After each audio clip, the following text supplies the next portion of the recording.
Hi, I'm Susan Garrett. Welcome to Say Yes Dog Training.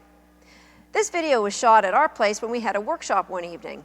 What you're going to see is over 20 different exercises that you're going to be able to do with your dog, either using one jump or sometimes not using any jump at all. Helping me at the workshop was one of my instructors, Linda Orton Hill. Also helping me with my demos were two of my great dogs, little Decaf and my youngster Encore. The benefits of one jump exercises are unbelievable. I know with my two young dogs, the success that I've seen early on in their career, a lot of that is to do with their one jump understanding. I've taught them all sorts of handling moves, their ability to read my body, all with just one jump. Once you take that knowledge into sequencing, your dog's a superstar right from the start. Before you begin the one jump exercises, there's a few assumptions that I'm making with you and your dog. Number one, that you have a hierarchy of reinforcements in place. That means that there's food or toys, ideally both, that your dog just loves. You're going to use these rewards, the highest value ones, to build value for the work your dog's about to do with one jump. The next thing is that your dog has an understanding of how to jump. Everybody here at Say Yes Dog Training, we work with Susan Salo and her jump grids, and I find that a phenomenal foundation for your dog before you start doing things like handling and sequencing. The next assumption is that you've done shadow handling, or what Greg Darrett on his foundation video calls circle work. That once your dog understands how to follow your body without equipment, it makes it much, much easier for the dog to follow your body when you have one jump or more. The next assumption, the fourth one, is that your dog will retrieve a toy. We don't want you throwing a toy to reward your dog if they're going to pick it up and run away, especially in a workshop setting. If that's a problem for you, while you're working on that, you can just put that toy on a long line or a leash so the dog can't run off with it.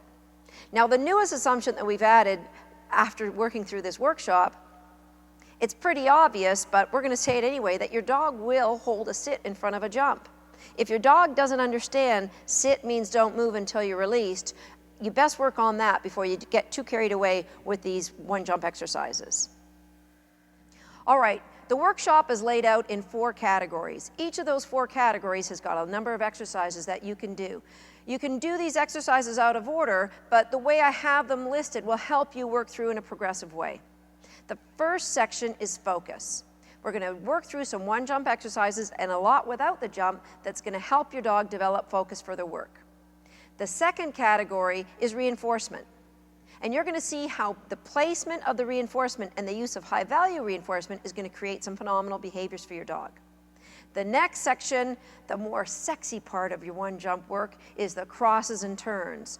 All sorts of front crosses, rear crosses, post turns that's going to help your dog create a better understanding of how to run with you in agility.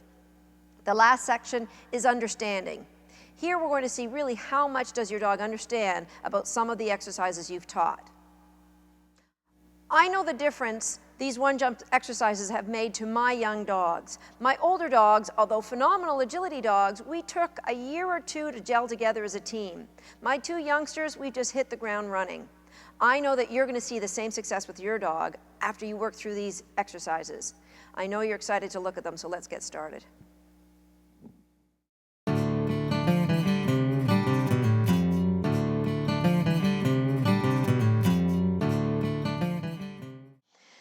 So if you look, I've got the exercises broke down into 4 categories.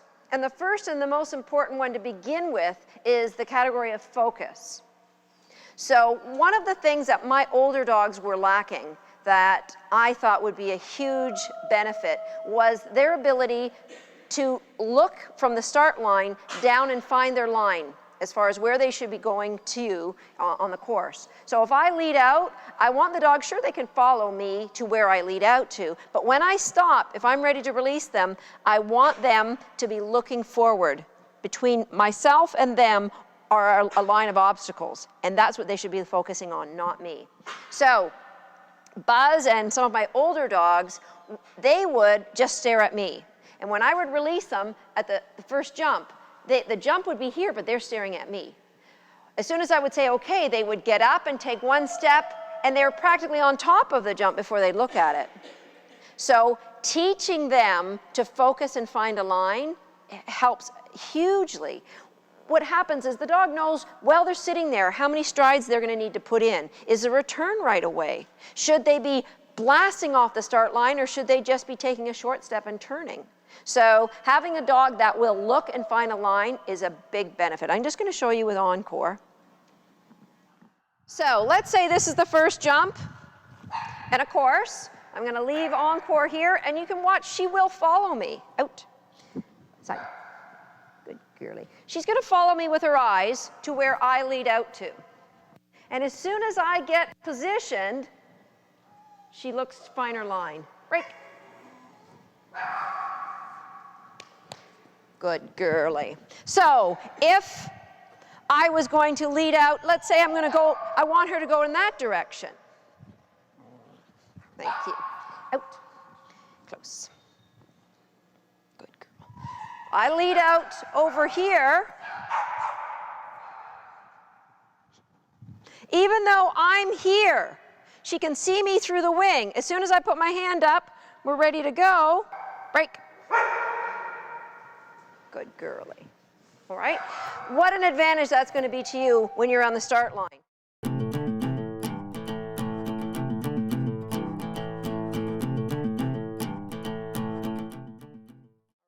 So, focus. That's where it all starts. First exercise is, the first one jump exercise is actually a no jump exercise. And it's an exercise to get the dog to focus forward. So, first drill, focus drill, no jumps whatsoever. You throw the toy out there. The dog can be looking at you because they really love you and they can't take their eyes off you. That's better. But you want them to know when you put your hands up, okay, get it. Then they should focus on the toy. So that's what we're after. If you throw your toy, it should land parallel to where you are. If it lands beyond you, then you need to move when you release the dog. Out. Let me show you this again. Thank you. Sit. So I'll lead out part way. I want to toss the toy parallel to me, but in front of the dog. Okay, get it. Good girl. We want the dog to keep driving forward. My body being over here, my arm is out, supporting the line of travel. Keep driving forward and take that toy. If you were to throw the toy beyond that parallel line, that wasn't a hand touch. Thank you. Good girl. So let's say I lead out to here and I throw the toy beyond that parallel line and I didn't move. Okay. Oh, really, I mean it. Good girl, go get it. She knows not to go.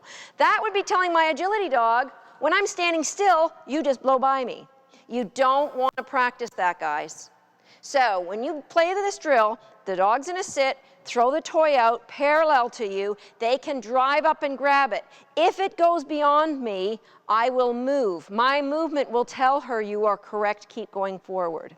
Just like if that was a jump at a lead out. So if that's jump number 1, and say this is jump number 2, but there's jump 3 there, if you had a dog that just blasted by you and took that jump even though you're standing still over here, that wouldn't be very good for agility, would it? So by playing this game, make sure that you throw the toy parallel to you if you're not moving. Out. So how are we going to get started with this?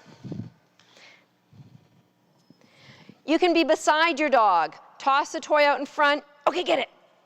And move. As soon as you release them, you're going to move forward and they can go get it. Come here, girlie.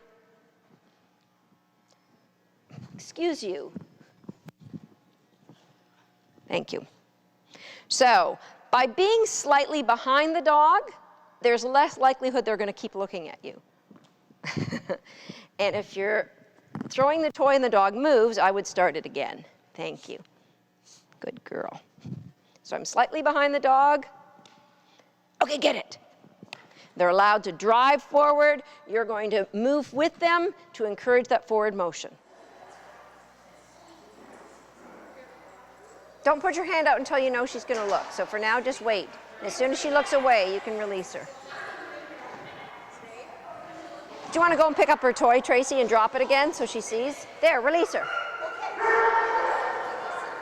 Good, him, good. Okay, yep.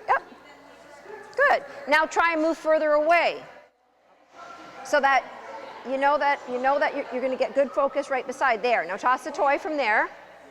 There. Now release. Oh, when she's looking at the toy, release. All right?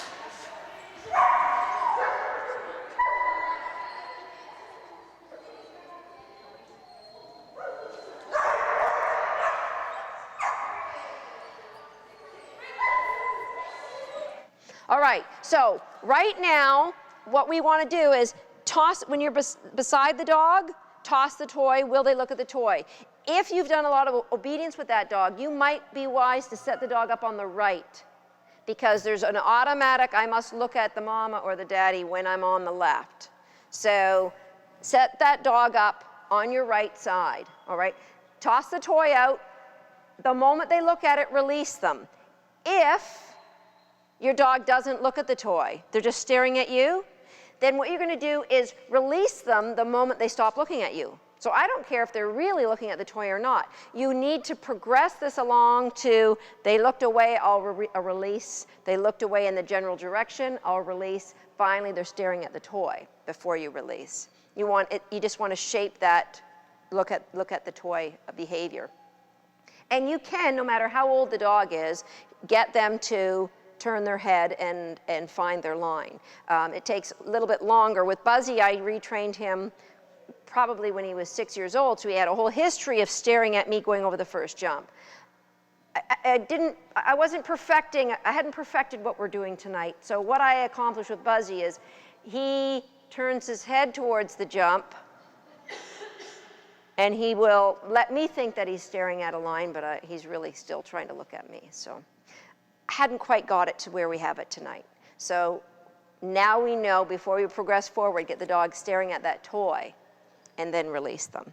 All right? Other than that, I thought it looked good.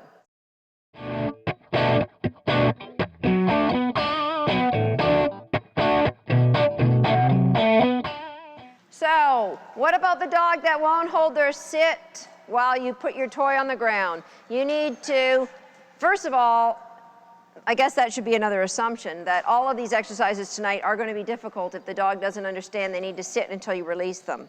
But for this, you can have the dog sitting beside you. You can't place the toy out in front, but can you place the toy beside you? And if the dog can remain sitting, then you can release them. They can come around your body and get it. Then you're going to move that toy a little bit out in front. And if they can remain sitting, release them. And each repetition, you might move it a little further out in front, all right? Because that's the only way that we have to get that dog to not look at you, so they have to remain sitting and hold that control position first. All right, the next question was, when do we add our arm back? And that's a cue that says, look at your line. So you're not going to add that cue until you're pretty confident the dog will do the behavior. All right? So when you know the dog's going to look at the toy, then you can put your hand up and release them when they look. Any other questions from you guys? Yes? What if the dog never looks at you? That's not a problem. No? The question, what if the dog never looks at you? If you put your toy down and you back away and they're staring at the toy, then you can put your arm up right away because you know they're going to do the behavior. So that's not a problem at all. Nope. Where it may be a problem for you is when we're doing a change of arms, and in that case, the dog has to have a good foundation of shadow handling.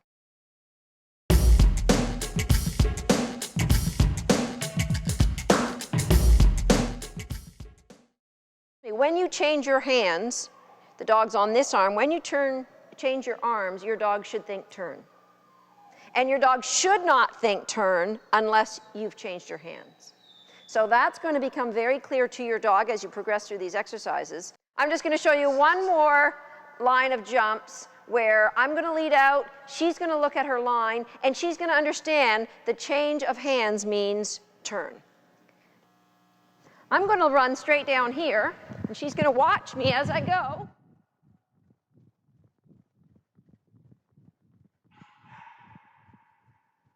And as soon as I get set, she's going to look for her jump. Break. Change of arms means turn. Good girlie. So, if I change my arms, you should be turning your direction. Out.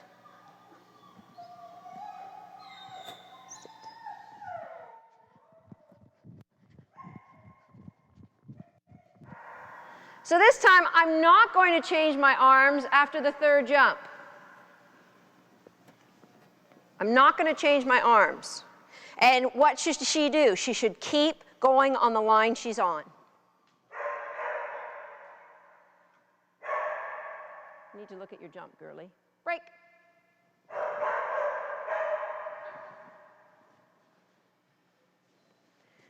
Good girl. So, because I didn't change my arms, she didn't automatically turn back and take those jumps. I did. A change of arms means to turn. If you're doing a front cross, your dog is on this arm, you change to that arm. What do you want from a front cross? You want to turn. When you're doing a rear cross, your dog's on the left side, they go over the jump, you cross behind, they're now on your right hand. A change of arms means I want you to turn. So we're going to teach your dogs that tonight. And all of these exercises are going to progress along that same thought that the dog's going to understand. I keep driving forward on the line I see until the arms get changed. Sarah says, what if the dog is locking forward and is just driving forward and not paying attention to my body, right? So what does that dog not understand? No, not necessarily. Arm. The dog doesn't understand that a change of arm means turn. That's going to be the second part of this exercise. Once we've got the dog driving for the toy, we're going to change arms and hope that the dog will come off the toy and come to a new toy that you have. But the dog's not going to see that new toy. Ready? Out. So I toss my toy so it's directly in the dog's line, but slightly ahead. Okay, get it. And once they're on the way, I change my arms so the dog should come off the toy they're looking at and come to the new one. Can I have that toy, please, girlie? Hiya!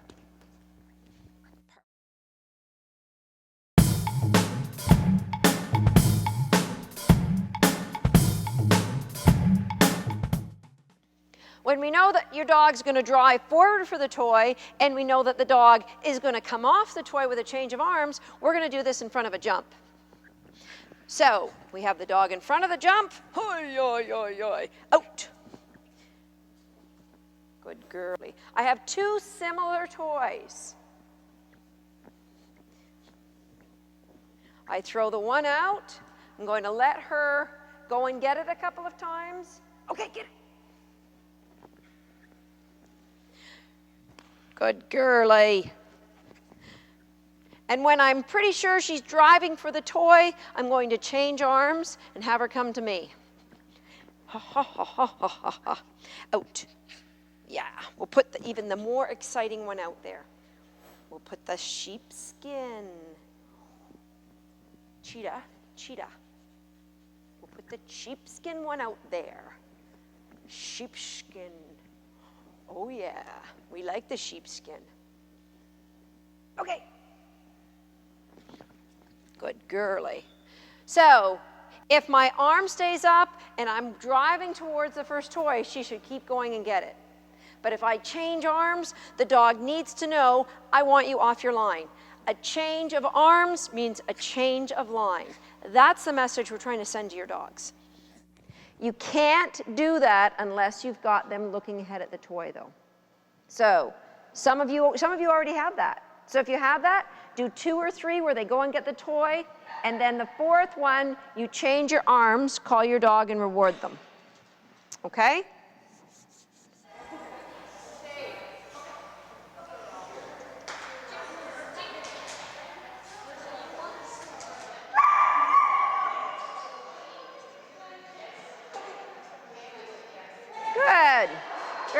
nice.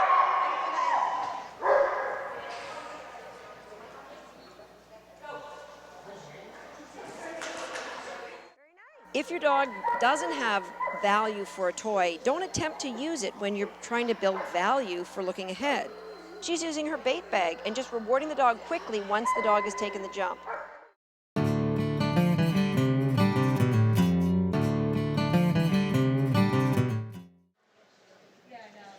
A lot of you, your dogs are struggling with the sit behavior because you're accepting a lot of CRAP, right? You're asking your dog to sit, you're leading out, your dog creeps ahead 12 feet and you release them. In order to get a good sit, you first have to decide in your own mind what a good sit is. So if I had to leave my dog and if I ran the distance of this building, now I showed you with Encore, who is a 21-month-old puppy. I'm pretty confident that she will not move a foot, not as in 12 inches, as in one paw. That if I led out the length of the building and she went like that, I would go all the way back. And some of you guys are accepting a lot of CRAP and not going back. So how can you expect your dog to know what a sit at the start line is when you really don't have a good grasp of what it is? There's a lot of you accepting a lot of stuff that you really shouldn't be. And then if your dog breaks their sit 8 or 10 times, I could see the blood boiling and the furrows are getting a little deeper, but when the dog finally does wait, you just release them forward. You need to go back and reward that. So that's the last thing I'm going to say about that tonight. Really and truly, your dog should be able to sit in front of a jump.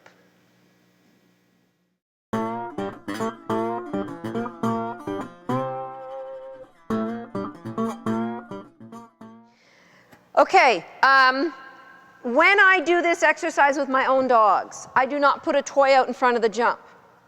What I do is I'll have my dog sit here, and the height of this jump is not important, and you guys are being really good about that, in that I see that none of you have full height jumps out there because that's not important, really. You know, it's a handling exercise. You guys are very wise not to put them up that high. So if I was doing this with my own dog, as soon as the dog would look at that jump, come here, girly, break, okay, come here, sit. Okay, I would release them and throw a cookie over there, or a toy, but at first I do this with a cookie just to build value for it. Sit. Good girly. So she moved, so I'm going to come back and reposition her. Okay. And you want to balance them getting reinforcement over that jump. Come here, girlies. Sit. Yay. Good girl. So sometimes when you look at the jump, I'm going to release you. Sometimes when you look at the jump, good girl. I'm going to come back and give you a cookie. Okay. Okay? Here, girlie. So that's exactly I still do that toy drill that I had you do out in front, but this is how I build the understanding of when I'm beside a jump, you need to look at that jump. I do it by building up my sit stay. If you stare at the jump, I'll come in and give you a cookie. Or if you stare at the jump, I'm going to release you. All right? So it's exactly the same behavior, getting the dog to look forward. Once I've got that, I'll move further and further and further along. If I am going to throw a toy, and I have to break it off and let the dog play with the toy, and they're no longer being rewarded for looking forward, are they? So with this one, watch where I place the cookie when I come in to give her a cookie. Yes. I don't give her the cookie like this, do I? The cookie comes in like that. Your head's forward, I'm rewarding you forward. Good Good girl. And eventually I'll build up so that I can talk to her and say a little bit more, and she'll keep looking at that jump. Good. Good girl. Good. What a good girl. All right? Sometimes I'll release her. Sometimes I'll just give her cookies, and she's getting cookies for her sit, which is helping to build the behavior of when I'm at the start line, you need to sit. Good. Good girl. Okay. And then she gets a cookie. All right? Yes.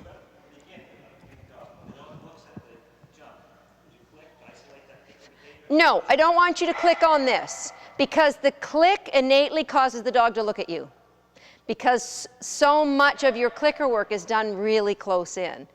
So the dog gets a cookie while they're looking at you after the click. All right? So I'd rather you not do it. If you wanted to, I'd rather you just not use a clicker. So you can use the word okay, which is acting like the click. You can go forward and I'm going to throw your cookie. The word yes, which means I'm going to come in and give you a cookie. And then when she looks at the jump, yep, either release her or go and reward her. And I would like you to get out here more, away from laterally, face that way. There you go. See that? As soon as you turn your body, that encourages the dog to want to look at the jump.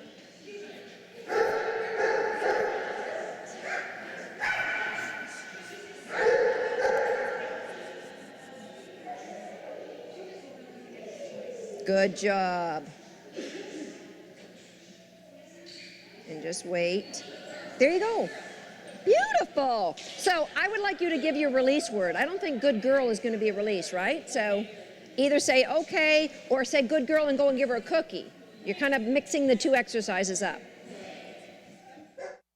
So I just want to go over, there's a little bit of blending of the two exercises there. So the dog's in a sit. The further away from the jump you put your dog, the less likely they are going to look at it. So if you haven't had success, let's start with the dog nice and close to the jump. All right? Your body is going to give them a clue too. If you're facing them, they're going to be they're going to keep looking at you. If you put your hips and shoulders in the direction you'd like the dog to go and just watch them peripherally, you have a much better chance that they're going to focus forward. You can either, at this point, when they focus forward, say yes, excellent, good girl, mark it somehow, go back and feed the dog, or you can say break or okay, whatever your release is, and reward them forward. But please don't say good girl and throw your toy, because then you're eliminating the possibility of saying good girl at the start line, because the dog's going to run forward, aren't they? So come on back, pat her on the head for waiting, that's very good, good girlie. I'd like you to move her half the distance to the jump. Okay.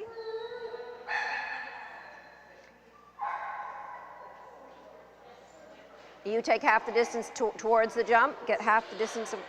So we're just making it easier for her to be successful.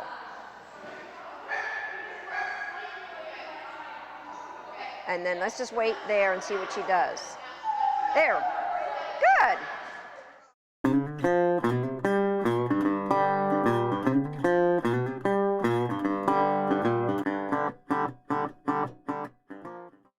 Building value. What we need for your dog for the rest of these exercises is that the dog can't wait to take a jump. They love the jump. They want to go and take that jump.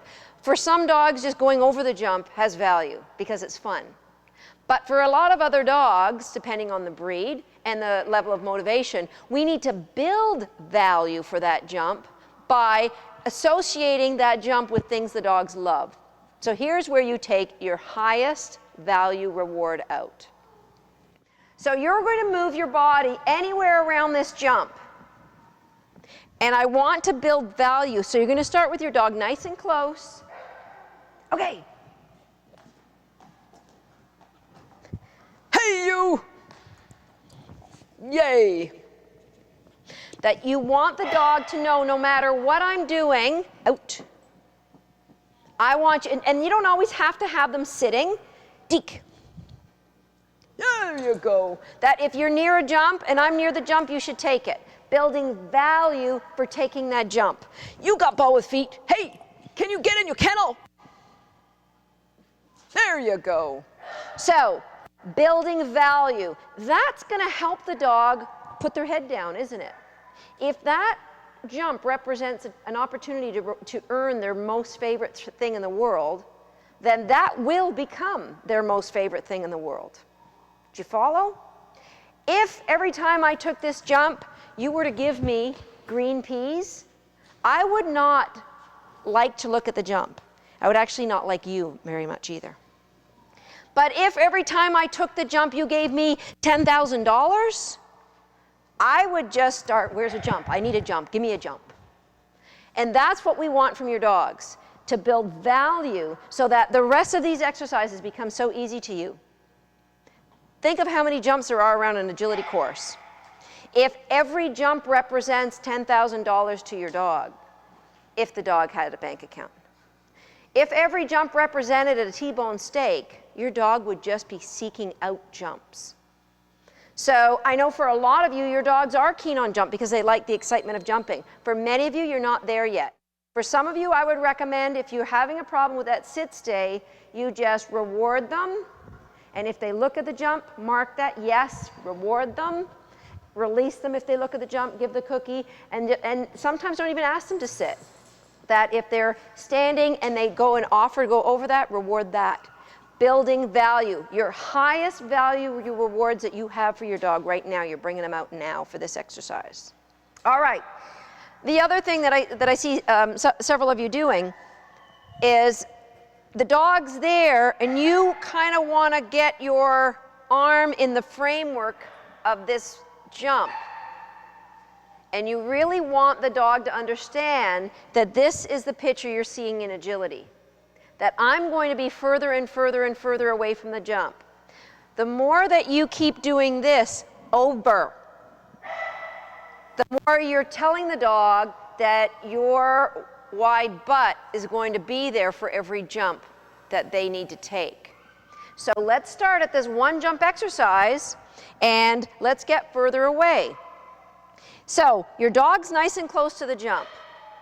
And you are going to be further away. If they won't look at the jump, then you can move yourself in a little bit until they finally look at the jump, and then you can reward. All right? But your goal is, when you practice this over the winter, you've got those big snowdrifts to get rid of now, so you've got lots of time to practice this. Your goal is that if you're here, your dog can be anywhere, and they're going to focus at that jump. And you can imagine that there's a big circle around this jump. And you are going to practice with you and your dog in various positions around that circle. So maybe you're going to be here and your dog's going to be there facing forward. Maybe your dog's going to be there and you're going to be out here on the circle. So regardless of where your dog is or where you are, all that dog's going to want to do is look at the jump and go forward. So you're going to be at all different spots around the circle. The dog's going to be in different spots around the circle. Once you've got value built up, your dog can be here, they'll go forward. You can move them back. Good girly. So at first, the dog, oops, sorry, girly. So the dog can be nice and close to the jump, but then I can be further away and the dog's going to still keep going with lots of drive.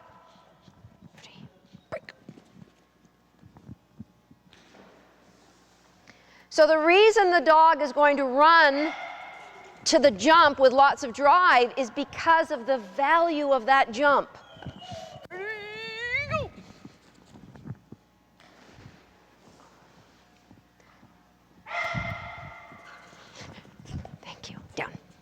So you don't want to back up unless you've got tons of value here.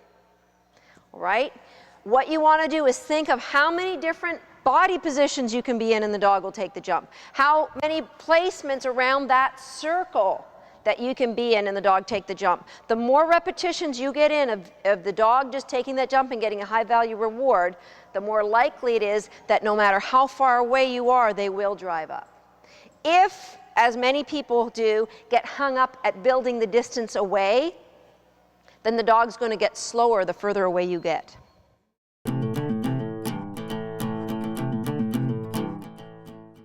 All right, I'm going to tell you this little story about a little experiment we did at summer camp.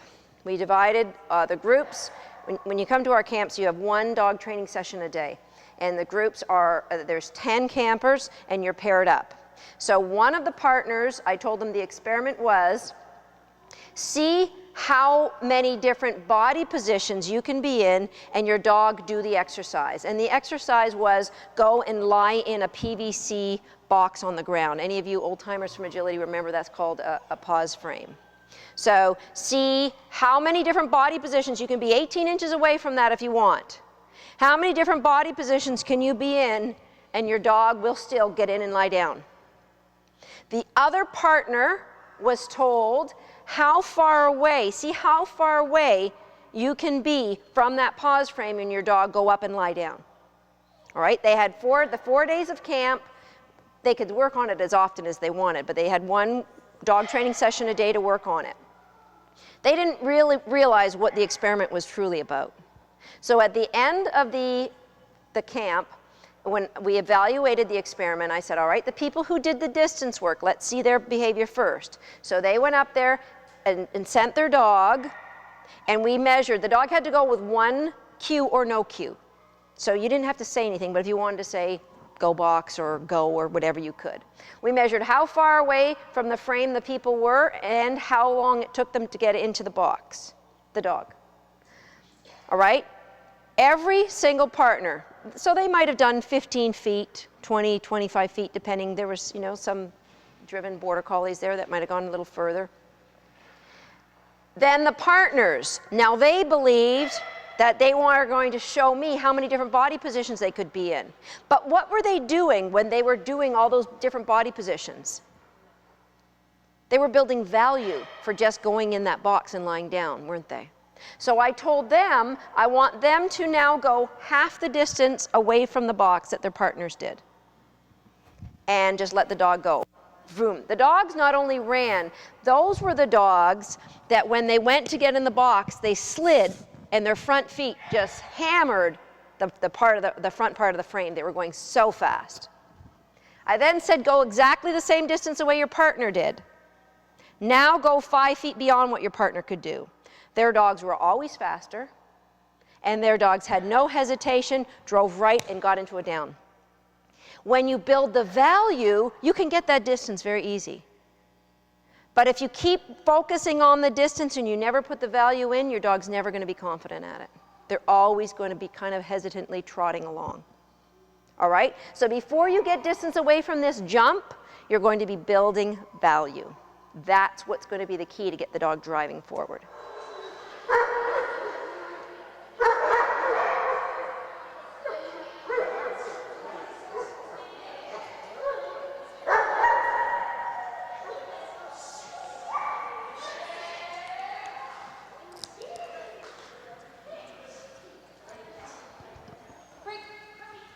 Very nice, Chris. Good job.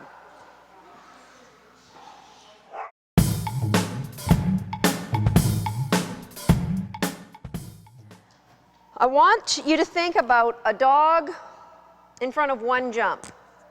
And the very first time that you let out from one jump, how far away did you go from that one jump before you went back and gave the dog a cookie?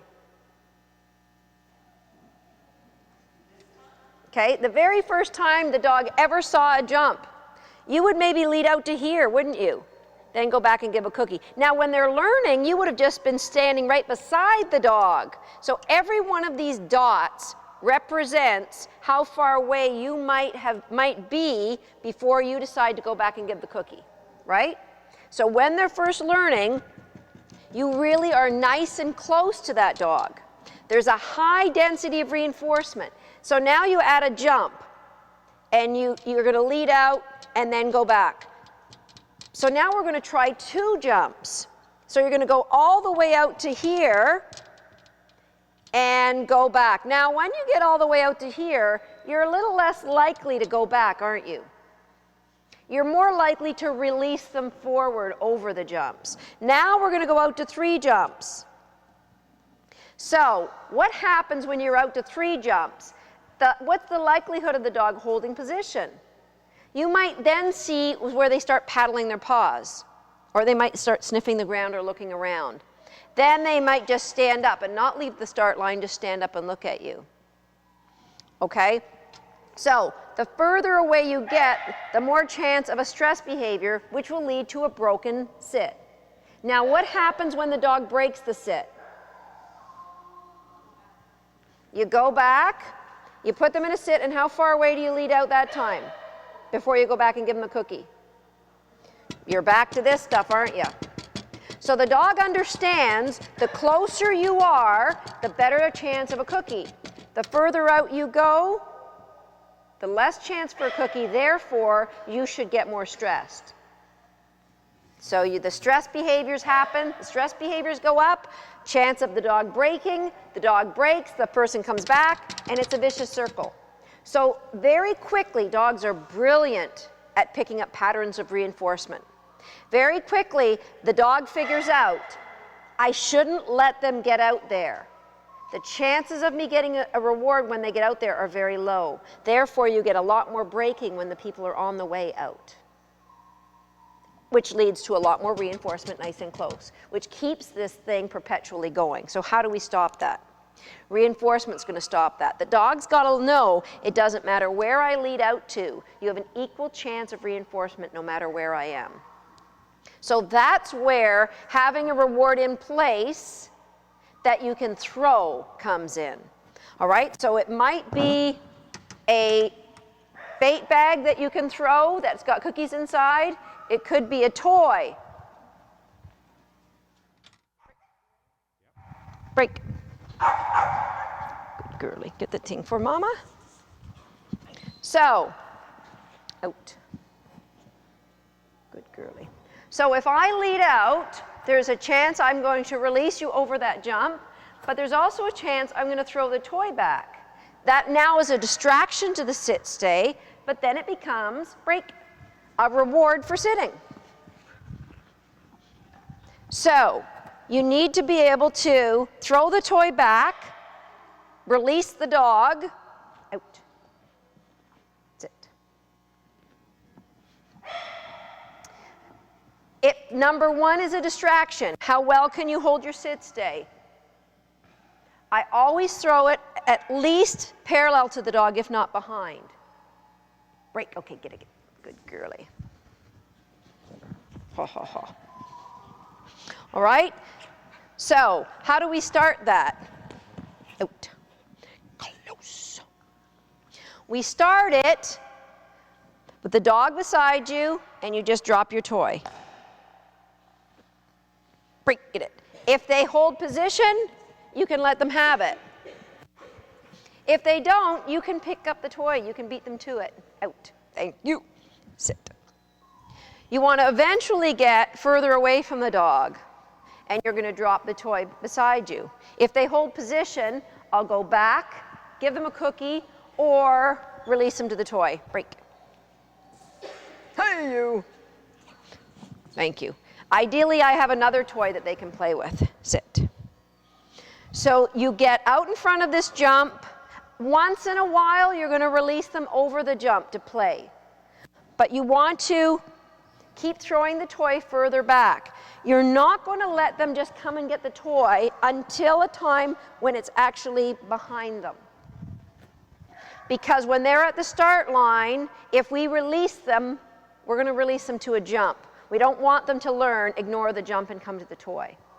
All right?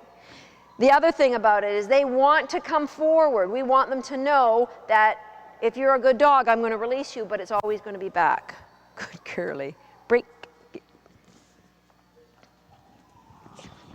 Oh, you were a silly dog. You were silly. Oh, yes, you was a silly. Thank you. Down. All right. So you're going to start with a dog in a sit. You're going to take their high value reward. You're going to drop it first on the outside of your body, and they're there. If they don't move, pick it up, go in, give it to them. What if I'm going in to give them the reward, and then they break to get it? You have to be very quick about pulling it away. They should only get the reward if you give their release. Break. Yeah, then they can have it. Smack a baby, smack a baby. Out. That's it. All right? So it starts, the toy or the high value reward gets dropped on the outside of you, then on the inside of you, then you move further away from the dog, on the inside, halfway between you and the dog, but on your side. Then further back and further back. Eventually you should be able to throw it anywhere you want, and the dog will not move. Break it. And when I say the dog won't move, I'm watching for front feet. I'm watching for any movement. Down. That if I throw it behind you, you are not allowed to do this. That's moving, guys. That's breaking their sit. They're not allowed to do this. If I throw it, you can look at it, but you are not allowed to move. Because if you make that line gray, it becomes very ambiguous for the dog. You're working at being able to lead out and throw your toy back. Okay. So this is your jump. You're leading out and then throwing your toy back.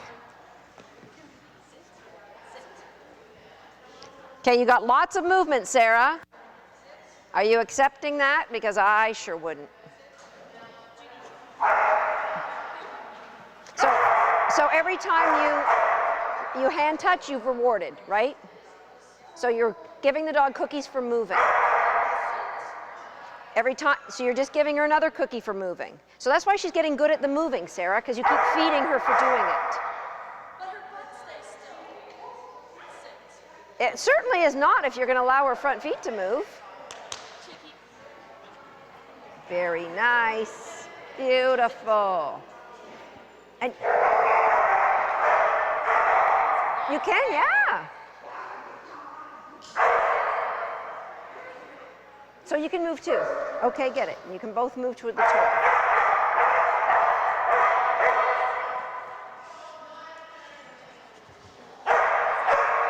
Let's try it again, halfway between the two now. So just throw it halfway between you and him. Okay, go pick it up yourself and go back and put him back.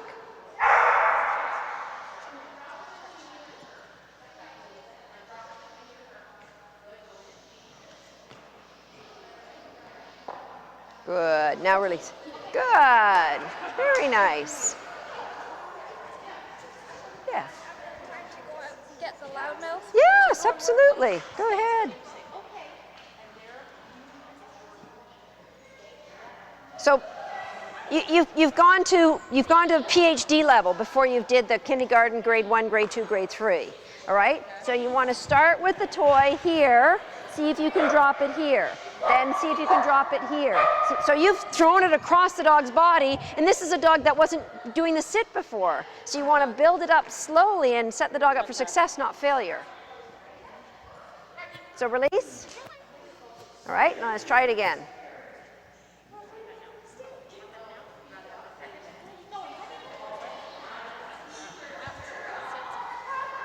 So where's your jump? Which jump are you using? Okay, so set her up facing the jump. All right, now lead out to the wing of the jump. Okay, drop the toy beside you. Now go give her a cookie. Good job. Now pick up the toy and release her, and she can play. And play. Good.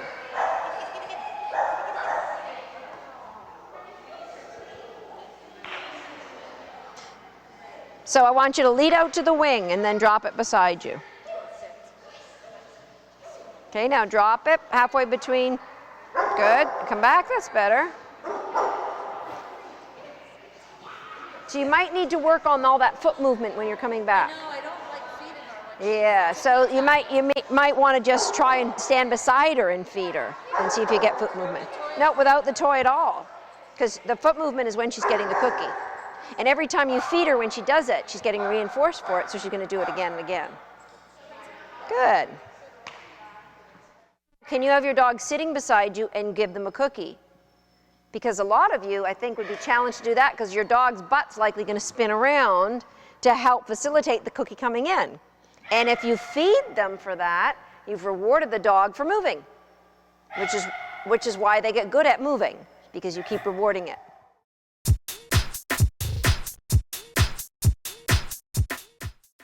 You've asked your dog to sit, you move away 10 feet, you turn around and you face your dog, they're walking towards you. Do you feed them for that?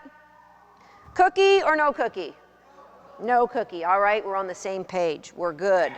So your dog goes, you leave your dog in a sit, you're 10 feet away, your dog is holding position, brilliant. You walk back, you're about a foot away to give them a cookie, they break their sit. Do you feed them for that?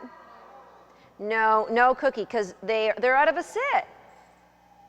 All right, you leave your dog in a sit, you're 10 feet away, you want to call them. You turn and face them, and they're up and walking towards you. Do you call them?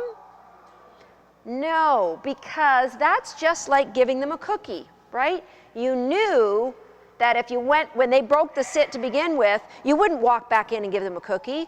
And you also know that if you've let out 10 feet and you turned and faced the dog, and they broke their sit and you call them, that's the same as giving them a cookie, isn't it?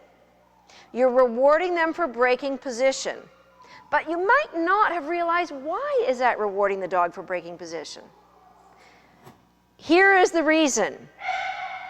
When you give your dog attention or give your dog a cue to do something, that rewards them what they're doing at that moment. So if you have a dog that's barking and pawing at their crate, if you run over and open the crate and let them out, that's rewarding that, isn't it? Giving a dog attention is rewarding what they're doing at that time. Giving a dog a cue, like come, when you've asked them to sit and they're not sitting, is rewarding them for what they're doing at that time. I know every one of you understand that, don't you? Here's where it gets a little bit gray. You've asked your dog to sit, you lead out, they stand, sit. You probably don't understand, you've just given your dog a cookie. Because you've given them attention, you've given them a new cue. The new cue rewards what the dog is doing at the time they hear the cue. So when you turn around and say, sit, you're ensuring that they are likely going to do that behavior again. Now, how many of you have that problem when you leave your dog and you turn around and they might be out of the sit and you say sit? All right? One honest person in the group. Now, has it happened only one time? It is not a behavior that happens one time, because when you re-cue, you're actually rewarding them for what they are doing, which is breaking the sit. It's easy to understand that when your dog breaks a sit, you don't go back and give a cookie. But it's not as clear to everybody that you don't give them a new cue. That is just the same as a cookie. Just as sure as when they are sitting and you call them to you, you're rewarding their sit. Giving them a cue rewards what they're doing at that time. If they're sitting and you release them over the jump, beautiful. You've rewarded their sit by releasing them over the jump. If they break their stay at the start line and you go anyway, you've rewarded the dog for not listening to you and leaving early. If the dog breaks the sit and you come all the way back and you ask them for a hand touch, you're giving them a cookie for breaking their sit stay.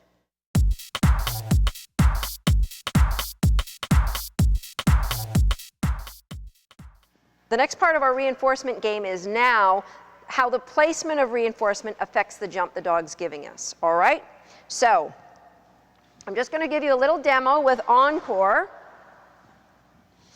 And I want you to see how the placement of the toy affects what she's doing as an agility dog. break. Get a thing. So I'm just going to release her and reward her. And just you be observant and watch where the rewards are happening. Out, break.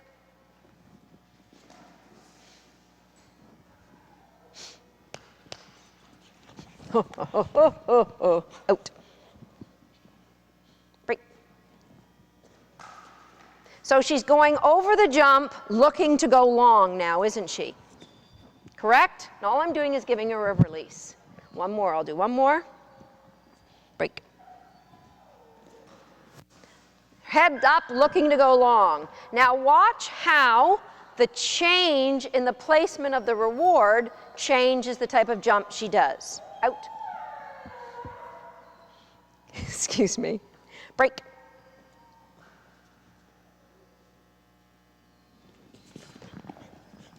Out. Break. Giving her the same release cue. Out. Break.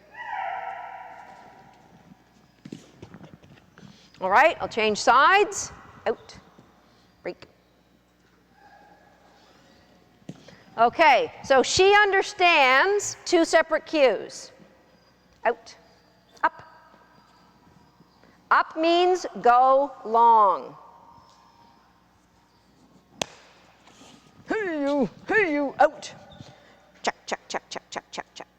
Check means jump nice and tight, jump short. Out. Up. Up means go long and keep looking for what's ahead. Do one more. Out. Up. So she has a clear understanding of what that cue means. Out. Check, check, check, check, check, check. And check, she understands. Even though I did a bunch of longs, she knows check means come tight. So what we're going to do is we get the behavior first, then we name it. All right? So just with the placement of your reinforcement, you're going to teach the dog what you want. Lie down. And this is a huge benefit in agility, because if I say up, I want my dog to keep jumping and taking what's ahead of them. If I need you to turn left or right, I may tell you that if I'm not, my body's not in a position to tell you otherwise. If I need you to turn tight back, I'm going to give you that check cue. And through the placement of the rewards over one jump, the dogs will understand what that means. All right? So what you're going to do is you're not going to name it until you can predict what your dog's going to do. So you're going to pick one of them. And I think the easiest ones to pick tonight is the check. All right? All that you're going to do is you're going to release your dog nice and close to the jump. They're going to go over the jump, and you're just going to reward them right back here. You are not going to move out to the jump, to the dog. Okay? What you're going to do, you're going to release the dog, they're going to land, you're going to put your toy out so that they can come back and get it. 2. Check, check, check, check. I'll just put it out there for her to come back to. So all you're going to do is release your dogs, they go over the jump, you present the toy. And when you can see that they're onto the game and they're just going to offer that nice tight turn, then you can start naming it. I like to say check, but you can call it anything you like. Hey, you make me smack myself. You make me smack myself. Check, check, check, check, check, check. All right, so she understands when I say check, the toy is going to happen nice and tight. So your dog's here, they're going to land long, you're just going to wait for them. Hey, hey, here it is. They're coming back, they get their toy. So at first, your nice tight jump might be out 25 feet and all the way back. And after 3 or 4 of these, they're going to just forget this big long distance, I'm going back to my toy. It'll be a thing of beauty. Good. Look how nice and tight she's going already. And here you thought she was going to go long. Yeah, that was better. That was better. Absolutely. Do another one. Good, Carol. Wow, look at that one.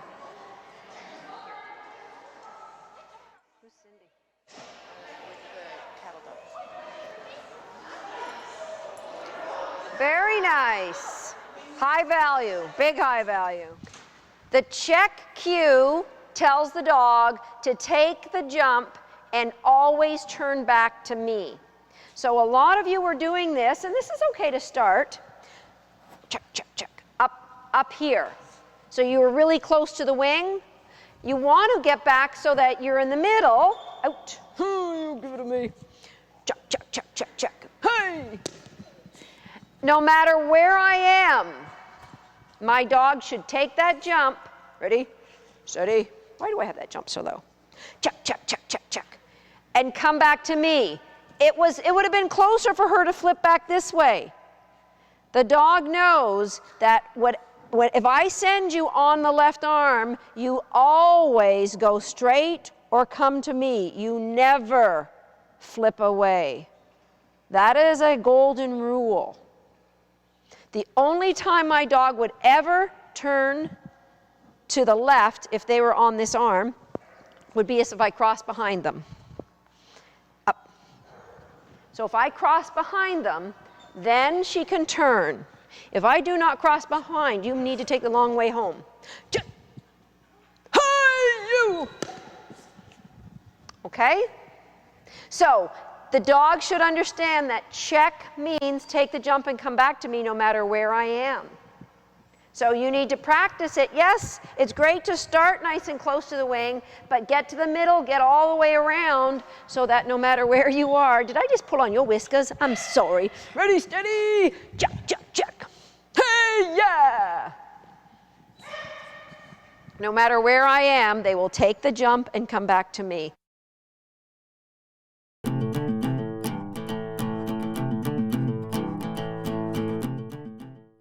question is, you take the dog by the collar and tell them to sit. I wait until they go back into the position they were doing when they made the mistake. Now, as Linda pointed out, the collar grab is a punishment to the dog. The only time we use punishment in this school is when the dog has had tons and tons of reinforcement for what we want. So number one, the dog's had tons of reinforcement for the sitting or the down behavior. Number two, the dog's had tons of reinforcement for me grabbing the collar. Because if I only ever grab the collar to punish the dog, guess what's going to happen? Your dog's going to get really good at darting away from your hand. So I do with all my dogs their whole life. I'll grab the collar, pull them into me, and maybe do a game of tug. Grab the collar, pull them into me, and give them a cookie. So if you're going to use that collar grab as a punishment, it had better be a ton of reinforcement there first, and a nice reinforcement for what the dog's supposed to be doing. Okay? So little tiny sidebars on the one jump, but it's all related to one jump. It's important. Sit at the start line is a pretty key element to agility. So if I was to get a long way away from my dog and they broke the start line, what would I do? I would bang my head as hard as I could on a brick wall. Because if the dog was breaking a start line from that far away, there must have been an underlying problem. So would my dogs do it? It would be highly unlikely that my dogs would ever do it, because they'd have such a great history of reinforcement for what I want them to do, and they know that it doesn't matter how far away I get, I can still throw a toy back. We've played those foundation games, the games of focus, the games of reinforcement, so that they are very unlikely to make a mistake at that stage. Now, if they did, I would just walk all the way back, banging my head on a wall first, because the irritation of the dog breaking that sit position, you know, if that's not enough to bother me, the big welt on my head should get to me. All right? Do you always start with the sit?